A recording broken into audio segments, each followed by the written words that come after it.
ফিকির করতে হবে। তুমি শুধু শুধু আড্ডা দিয়ে কি কইলা, এ বেডির কথা, মাইয়ার কথা, অসভ্য কথা, নোংরা কথা, অশ্লীল কথা, কি লাভ হইলো কইয়া? কতক্ষণ মুখটা নষ্ট করলা, কি মজা হইলো? কিছু অসৎ বন্ধু ওইগুলো হয়তো একটা হাসি দিছে, চিৎকার দিছে, ঠ্যাং দিয়ে একটা লাথি মারছে, হ্যাঁ, পাগলের মতো, ছাগলের মতো, তার সিরার মতো, আর নাই তো কি? এটা কি কোনো মজা হইলো কিছু? এজন্য নিজের ফিকির, মানুষের ফিকির, কল্যাণের ফিকির করা। আমরা ছোটবেলায় যখন স্কুলে পড়ছি, প্রাইমারি স্কুলে, তখন স্কুলের চতুর্থ শ্রেণী বা পঞ্চম শ্রেণী হবে আমাদের সময়, প্রাইমারি স্কুলের পঞ্চম, এই যে 1990-91 সনের কথা বলতেছি, তখন আমরা প্রাইমারি স্কুলের বাংলা বইতে পঞ্চম শ্রেণীতে একটা গল্প পড়ছি, 10 মিলে করি কাজ। এই গল্পের নাম একদ্দুর না হারিজিতি নাহিলাজ, এটা ছিল না লাইনে, মানে ছিল দূরে, 10 মিলে করি কাজ। তো এনে একটা গল্প, ওইটা গল্পটা কি, আমাদের এই কুমিল্লা এখনো জায়গাটা আছে, কুমিল্লা একটা জায়গা আছে কোটবাড়ি বিশ্ব রোড। তো কোটবাড়ি বিশ্ব রোড দিয়ে সোজা টমসম ব্রিজ যাওয়া যায় কুমিল্লা শহরে। মাঝখানে একটা জায়গা আছে বলরামপুর, দিদার এলাকা, এটার নাম, এলাকাটার নাম। এইখানে একটা সমিতি আছে, দিদার সমিতি, এখনো আছে সমিতিটা, আপনারা গেলেও দেখতে পারবেন। এইখানে ওই সময় আমরা বইয়ে পড়ছি এই সমিতিটার কিভাবে গড়ে উঠছে, এই গল্পটা ওই বইতে ছিল আমাদের স্কুলের বই, আমি যে সময় 5-এ পড়ছি। তো কি লিখছে, 10 জন রিক্সাওয়ালা, ওরা একদিন বসে চিন্তা করছে যে প্রতিদিন মোট আমরা যে কয় কাপ চা খাই, এখান থেকে আমরা প্রত্যেকে 1 কাপ চা কম খাবো, খাইয়া ওই 1 কাপ চার টাকাটা আমরা 10 জনে জমাইয়া আমরা একটা সমিতি করি। এই সমিতিটাই এই 1 কাপ চা হয়তো কত 25 পয়সা 50 পয়সা, কত আগের কথা না, এরকম ছিল। তো এইটুকু প্রতিদিন 1 কাপ চা কম খাইয়া ওই টাকাটা তারা 10 জনে জমাইতো, একটা সমিতি করছিল। সেই সমিতিটাই দিদার সমিতি, এশিয়া মহাদেশের মধ্যে সবচেয়ে বৃহৎ সমিতি, গোটা বাংলাদেশের না, গোটা এশিয়া মহাদেশের মধ্যে বর্তমানে বিখ্যাত সমিতি। ওই সময় এই গল্প আমরা পড়ছি যে মানুষ 10 মিলে করি কাজ, অর্থাৎ 10 জন রিক্সার ড্রাইভার এই ছোট্ট ফিকিরটুকু করাতে কি বরকত হয়েছে। আমার ভাই, আমার বন্ধু, আমার কথা এটা শেষ এই প্রসঙ্গে। অর্থাৎ আমি এটা বুঝাইতে চাচ্ছি, ইমাম শাফিঈ রাহমাতুল্লাহ বলছে তুমি সময়কে ভাগ করো, তাইলে জিন্দেগি দামি হবে। আমাদের বাংলাদেশের একজন বড় বুজুর্গ আলেম ছিলেন, বাংলাদেশের মর্দে মুজাহিদ ছিলেন, হাটহাজারী হজরত আমিরে হেফাজত আল্লামা শাহ আহমদ শফি রাহমাতুল্লাহর পরে যিনি হেফাজতে ইসলামের দ্বিতীয় সর্বোচ্চ ব্যক্তি ছিলেন, যিনি সিনিয়র নায়েবে আমির ছিলেন হেফাজতে ইসলাম বাংলাদেশের, আল্লামা নূর হুসাইন কাসিমি রাহমাতুল্লাহ আলাইহি, যিনি মৃত্যুর 1 ঘন্টা আগেও এই আওয়ামী ফ্যাসিস্ট আমলে কোনোদিন 1 বিন্দুর জন্য ঘাড় নোয়ায় নাই। এত সাহসী ছিলেন, এত সাহসী ছিলেন, প্রচন্ড সাহসী ছিলেন হুজুর, একেবারে মাজুর হয়ে গেছেন। তখনও উনি কারো কাছে ঘাড় মাথা নোয়ায় নাই কোনোদিন, প্রতিটা অন্যায়ের বিরুদ্ধে উনি কথা বলতেন। তখন এই উনি একদিন কুমিল্লা অনেক আলেমদের মধ্যে বয়ান করতেছিলেন, আমাদেরকে আলেমদের আলাদা নসিহত। আমাদের কুমিল্লার প্রখ্যাত আলেম আল্লামা মুফতি শামসুল ইসলাম জিলানী দামাত বারাকাতুহুমুল আলিয়ার মাদ্রাসায় আশরাফিয়া, ওই মাদ্রাসায় হুজুরে বয়ান করছে আমাদের আলেমদের জন্য, আমিও ছিলাম বসা। এই হুজুরে তখন একটা কথা বলছিলেন আমগরে আলেমদেরকে, মৌলানারা নূহ আলাইহিস সালামের হায়াত নিয়ে আসো নাই, হায়াত একদমই অল্প, খুব কাজ করো, বেশি করে করো, আরো করো। কারণ আসলে তো আমরা নূহ আলাইহিস সালামের হায়াত 950 বছর, তো আমরা কি 950 বছর হায়াত নিয়ে আসছি? তাইলে তুমি যদি মনে করো আমার সময় তো বহুত আছে, আমি 100-200 বছর নাইলে খামখেয়ালি করলাম, ফুর্তি করি না, বছর 100-200 বছর আস্তে আস্তে বাসুন 900 বছর, এত আমল দিয়ে করবো কি? কথা বলে এমন আমাদের হায়াত, তাই দেখতে দেখতে ফুরায় যায়, দেখতে দেখতে ফুরায় যায়। আল্লামা মামুনুল হক দামাত বারাকাতুহুম, জাতির এই সিংহ শার্দুল আজকে প্রচন্ড অসুস্থ, এই এখন হসপিটালে। আমার ডাক্তার আমারে এই এখন চোখের ডাক্তার দেখে আমার বলতেছে, হুজুর স্বাভাবিকতার চাইতো আপনার চোখের লেন্সের পাওয়ার কমে যাচ্ছে একটু বেশি, অর্থাৎ স্বাভাবিকভাবে এতটা কমে যাওয়ার কথা না, ঘুমাননি ঠিক মতো, ডায়াবেটিস আসেনি, বিশ্রাম পরিশ্রম খুব বেশি করেন কিনা, ইত্যাদি ইত্যাদি জিজ্ঞাসা। আমি মাতি না, আমি জানি হেতরে যদি আমি কই হে বুঝবো না যে না হে কব কি কয় হুজুর, এটা কি কয়, এইভাবে বুঝি দৌড়ায় মানুষ। মানে আমগো এই ব্যস্ততা শুনলে সে কোনো বিশ্বাস করবে না এগুলো। তো এই জন্য বললাম ভাইয়া, দেখতে দেখতে হায়াত শেষ, ছেলেরা আমার দেখতে দেখতে জীবন শেষ হয়ে যাবে। দোস্ত আমার, আল্লাহকুমুত তাকাসুর হাত্তা যুরতুমুল মাকাবির, আল্লাহ বলে হায় বান্দা, দুনিয়া বাড়ানোর নেশা তোমাদেরকে ডুবাইয়া দিল, আখিরাত ভুলাইয়া দিল, এরই মাঝে একদিন কবরস্থানেই পৌঁছে গেলাম। হাত্তা যুরতুমুল মাকাবির, একদিন কবরস্থানেই পৌঁছে গেল। এ খাটের বানানি শেষ হয়েছে না, তুমি কবরে। সোফা শেষ হয় নাই, দোতলার চার ডালাই হয় নাই, 3 তলা শেষ হয় নাই, এরই মাঝে তুমি কবরে। কত স্বপ্ন, কত পরিকল্পনা, বাড়ি গাড়ি নারী সব রেখে একদিন অমীমাংসিত রেখা, অপূর্ণ রেখেই তুমি একদিন কবরে চলে আসবা, অথচ আখিরাতের কিছুই করলা না, দুনিয়াও শেষ করতে পারলা না। আহা বান্দা করলাটা কি? আহা বন্ধু কি করলা, কি করলা? ছেলেরা বলো, এত নারী দেখা কি হবে শেষ পর্যন্ত? ভাইয়া সারাদিন তোমরা যারা নারী ছবি মোবাইল অশ্লীল দৃশ্য দেখে, শেষ পর্যন্ত কখন থামবা? প্রিয় ভাই আমার, কোন দিন থামবা? কোন দিন, কোন দিন থামবা? তোমার কি কোনোদিন রাত ভোর হবে না? তোমার কি যৌবন শেষ হবে না? তোমার 18 বছর 20 বছরের হায়াত, এটা কি কোনোদিন আর 40 বছর হবে না?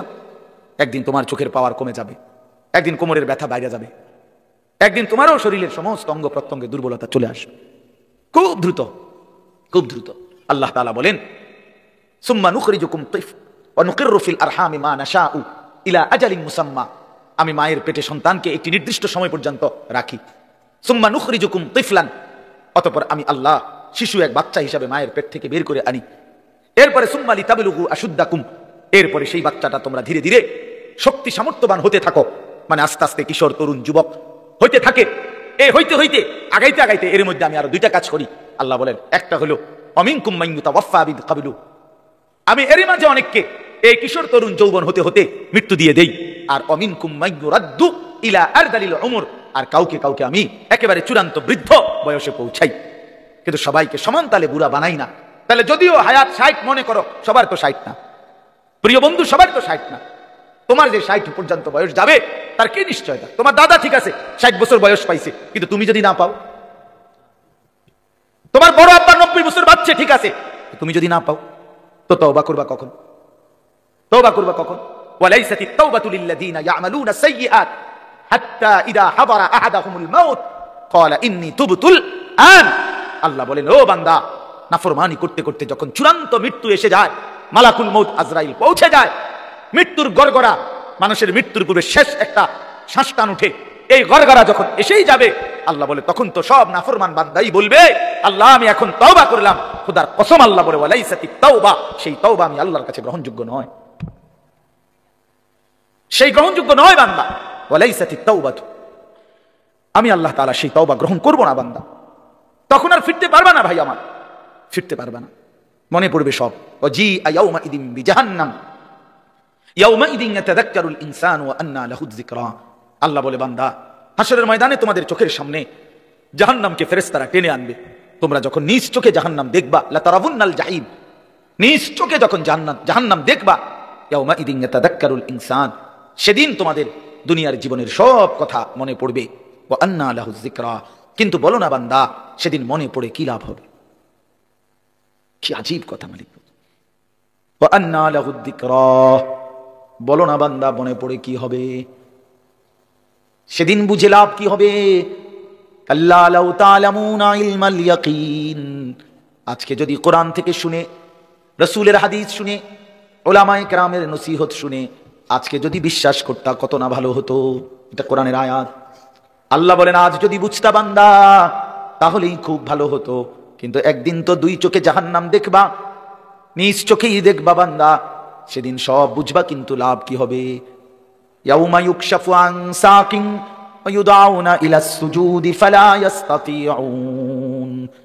আল্লাহ বলে, যেদিন হাসরের ময়দানে তোমাদের সকলকে সারা দেহ বিবস্ত্র করে, সম্পূর্ণ বিবস্ত্র শরীরে কাপড়বিহীন দাঁড় করানো হবে, সেদিন আল্লাহর ফেরেশতা ডাক দিয়ে বলবে, নাফরমান, তোর জীবনে যেই সেজদাগুলো ছুটে গেছে নাফরমান, আজকে হাসরের ময়দানে সেই সেজদাগুলো দে। আল্লাহর কসম বন্ধু, আল্লাহ কোরআনে বলছে, ফালা ইস্তাতিউন, লক্ষ কোটি বার চেষ্টা করেও বান্দা সেদিন হাসরের ময়দানে একটা সেজদাও আর দিতে পারবা না। আজ তো পারতা, কেন নামাজ পড়লা না? কেন নামাজ পড়লা না? বলো ভাইয়া, কি লাভ হবে আমার মহব্বত কইরা? একদিন শুনবা, আনিসুর রহমান আশরাফি নামে এক বক্তা ছিল, ওই মরে গেছে। একদিন শুনবা বন্ধু, ওই মাওলানা আমগো এলাকায় সব সময় আসতো, সে মরেই গেছে। মৃত্যু তারে কবরে পৌঁছায় দিবে। কি লাভ হবে? তুমি পছন্দ করলেও তো আমারে রাখতে পারবা না, আমি পছন্দ করলেও তো তোমারে রাখতে পারবো না বন্ধু। সব তো মালিকের কবরে চলেই যেতে হবে। হাত্তা যুরতুমুল মাকাবির, আল্লাহ বলে একটা সময় তো কবরেই পৌঁছে যাবা। কাল্লা সাউফা তা'লামুন, তখন বান্দা কবরে সেই জানতে পারবা নাফরমানির পরিণতি কি। নাফরমানির পরিণতি কি? আল্লাহ আমাকেই বুঝদান করে। হ্যাঁ, এজন্য আফসোস করতে হবে ভাই আমার, আফসোস করতে হবে। এতগুলো ছেলে তোমাদের কাছে আমি হাত জোড় করে বলবো, আর কতদিন বলতে পারবো তাও তো জানি না, আর কয় বেলা বলতে পারবো তাও তো জানি না। হাত জোর করে বলি ভাইয়া, নামাজ পড়ো। কেন নামাজ পড়বা না? নামাজে অনেক শান্তি, নামাজে অনেক তৃপ্তি, নামাজে অনেক মজা। আল্লাহর কোরআন অনেক সুন্দর, অনেক শান্তিময়। তুমি পড়ে দেখো, ওই নারীর ছবিতে শান্তি নাই ভাইয়া। অস্থিরতায় শান্তি হয় না, অতৃপ্তি বাড়ে, আরো দেখতে মন চায়। তাইলে তো তৃপ্তি হলো না, তাইলে তো তৃপ্তি, স্বামী স্ত্রী তো তৃপ্তি হয় হালাল ভাবে, কিন্তু অসভ্যতা জিনা ব্যভিচারে তৃপ্তি হয় না। ওই জানোয়ারের ক্ষুধা আরো বাড়ে, যৌন ক্ষুধা। ওই জানোয়ার একসময় কুত্তার মতো হয়, শুয়োরের মতো হয়। ব্যভিচারী অসভ্য নারী লোভী একদিন কুকুরের মতো হয়ে যায়। ইন তাহমিল আলাইহি ইয়ালহাস, এরপরে কি? আও তাতরুকহু ইয়ালহাস। জানেন না এর অর্থ মিয়া কি? বুঝবেন অনে না কইলে। আল্লাহ তাআলা বলছে কুত্তার স্বভাব, ফামাসালুহু কামাসালিল কালব, এই কালব তো কুত্তা। আল্লাহ বলছে দুনিয়া লোভী কুত্তার মতো। মানে কি? ইন তাহমিল আলাইহি ইয়ালহাস আও তাতরুকহু ইয়ালহাস, তার উপরে বোঝা চাপাই দিল, জিহ্বা বাড়ি করে দেয়, ছাইড়া দিল, জিহ্বা বাড়ি করে দেয়। এটা অর্থ, আয়াতের অর্থ নিয়া আল্লাহ বলছে নাফরমান কুত্তার মতো, কুত্তা এটা। ফামাসালুহু কামাসালিল কালব, কালব অর্থ কি? কুকুর, কুকুর, কুকুর, কুত্তা। তার উপরে ভারী বোঝা দিলেও সে জিহ্বা বাইর করে দিবে। তারে যদি ছেড়ে দাও, মানে বোঝা নাই, তার কাঁধে কোনো ভারী কিছু নাই, এরপরও জিহ্বা বাইর করে দিবে। কুকুর এমন হয়। কথা বলো, এই অপদার্থ, কথা বলো কেন? তোমার অসুবিধা হলে বাইরে যাও, তাইরে বলো ভাই আমার আমি ছেড়ে দিতে রাজি না, আমি এমনও বুঝি বেশি দিন বাঁচতাম না, খালাস। কিন্তু এটা আমাদের বোঝা উচিত। কেন গুনাহ করবা ভাইয়া? তোমাদের অগণিত ছেলের চেহারা দেখলে বোঝা যায় তোমরা নামাজ পড়ো না। তোমাদের চেহারা দেখলে তোমাদের চেহারা কালো, তোমাদের চেহারা পাষাণ। তোমরা যারা বেনামাজি তোমাদের চেহারা নির্দয়, নির্লজ্জের মতো। এই চুল ফ্যাশন না ভাইয়া, বেনামাজি তোমাদের এই চুল যেগুলো এই বড়, এগুলো কোনো ফ্যাশন নয়। পৃথিবীর কোথাও এটা কোনো গবেষণায় এটা কোনো সৌন্দর্য হিসাবে স্বীকৃতি পায় নাই। এটা এক ধরনের পরাজিত মানসিকতা, অসভ্যতা। এই জন্য ভাই সময়কে কাজে লাগাও, জিন্দেগিকে কাজে লাগাও। তাহলে আফসোস করতে হবে দুনিয়াতে। এই নারী ছবি, অশ্লীল দৃশ্য নিয়ে যারা জীবন কাটায়, দুনিয়াতেও তার লাঞ্ছনা হয়। একসময় প্রয়োজনের মুহূর্তে শারীরিক সক্ষমতা আর থাকে না, কষ্টই পায়, দুঃখে দুঃখে মরে, দুঃখে দুঃখে অন্ধকারে কাঁদে। এই জন্য আমি অনুরোধ করলাম, বুঝলে তো বুঝছই, না বুঝলে নাই। চারিত্রিক অধপতন সবচেয়ে বড় অধপতন। নারীর লোভ, নারীর আসক্তি, এটা জীবনের সবচেয়ে বড় পরাজয়। ওই শেষ, ওই শেষ। ফাত্তাকুদ দুনিয়া ওয়াত্তাকুন নিসা। নবীজি একটা আশ্চর্য হাদিস বলছে, উম্মত গোটা দুনিয়ার ফিতনা থেকে বাঁচো। আবার আলাদা বলছে, এবং নারীর ফিতনা থেকে বাঁচো। মানে গোটা দুনিয়া মিলাইয়া যতটা বড় ফিতনা, নারীর ফান্দে যদি পইরা দাও, তো এটা গোটা দুনিয়ার মোকাবেলায় এটা এর চাইতে বড় ফিতনা। বাকি সব ক্ষতি পোষাইতে পারবা, কিন্তু চরিত্রের এই ক্ষতি আর পোষাইতে পারবে না, যার চরিত্রের অধপতন হয়েছে। Character is lost, everything lost, everything, সব শেষ, এভরিথিং সব শেষ। আল্লাহ তাআলা কোরআনুল কারীমে বলেছেন, ওয়ালা তাকরাবুজ জিনা, জিনা ব্যভিচারের কাছেও যেও না। কোন নারীর দিকে তাকানো, যার প্রতি দেখার অনুমতি না, এটা জিনা, চোখের জিনা। কোন নারীকে ছুঁয়ে দেখা অবৈধভাবে, এটা ছাতের জিনা। কোন নারীর সাথে অবৈধ কথা বলা, মোবাইলে হোক আর সরাসরি হোক, এটা মুখের জিনা, জবানের জিনা। কোন নারীর উদ্দেশ্যে সামনে হেঁটে যাওয়া, পা দিয়ে এগিয়ে যাওয়া, এটা পায়ের জিনা। আল্লাহ রাসূল বলছেন, কোন নারীকে নিয়ে জল্পনা কল্পনা করা, এটা অন্তরের জিনা। আর লজ্জাস্থান দ্বারা যে জিনা করে, এটাও জিনা। এই জন্য প্রত্যেক নারীর প্রতি আসক্ত ব্যক্তি এ জিনাকার, ব্যভিচার, ব্যভিচার। এই জন্য এটা মনে রাখতে হবে। স্বামী স্ত্রীর সম্পর্ক ব্যতীত অন্য যেই কোনো সম্পর্ক, এটা প্রেম নয়, ভালোবাসা নয়, এটাকে ভালোবাসা বলে না। এটাকে মহাব্বত বলে না, তুমি বললেই হবে না। ওই সিনেমার নর্তকী বলছে প্রেম স্বর্গীয়, গড গিফটেড, আমরা চাঁদ সাক্ষী, সুরজ সাক্ষী। তোমার কপালে ফিসার বাড়ি, আমার কপালে জুতার বাড়ি, চলো দুইজন ভাগ্যা পড়ি। হ্যাঁ, এগুলো কি অসভ্যতা? এটা প্রেম নয়, বিবাহ বহির্ভূত নারী পুরুষের যেই কোন সম্পর্ক, এটা জেনা, জেনা, জেনা, জেনা, ব্যভিচার, ব্যভিচার, ব্যভিচার। আর আল্লাহ ওয়াদা করছে কোরআনে, ব্যভিচারী শোন, ইউদাফ লাহুল আযাবু ইয়াউমাল কিয়ামা। ব্যভিচারীকে আল্লাহ বলছে, হে জিনাকারী ব্যভিচারী, হাসরের ময়দানে তোরে আমি ডবল ডবল ডবল ডবল রিডবল রিডবল তোরে শাস্তি দেব। ইউদাফ মানে ডবল ডবল। ওয়া ইয়াখলুদ ফীহি মুহানা, এই সূরা ফুরকানের আয়াত, সরাসরি আয়াত। ওয়াল্লাযীনা লা ইয়াদউনা মা আল্লাহি ইলাহান আখারা ওয়া লা ইয়াকতুলুনা আন-নাফসা আল্লাতী হারামাল্লাহু ইল্লা বিল হক ওয়া লা ইয়াজনুন, এই যে জিনা। ওয়া মান ইয়াফআল যালিকা ইয়ালকা আসামা, আল্লাহ বলেন জিনা যে করবে সে পাপী হিসাবে গণ্য হবে, শাস্তির মুখোমুখি হবে, এবং তার শাস্তি হবে ডবল ডবল। এবং ওয়া ইয়াখলুদ ফীহি মুহানা, আল্লাহ বলেন এবং তাকে আমি আল্লাহ লাঞ্ছিত কইরা, বেইজ্জতি কইরা হাসরের ময়দানে সমস্ত মানুষের সামনে লাঠাইয়া ফেরেশতারে দিয়া অপমানিত করে চিরস্থায়ী জাহান্নামে ফেলে দেব। এটা কোরআন শরীফের তরজমা।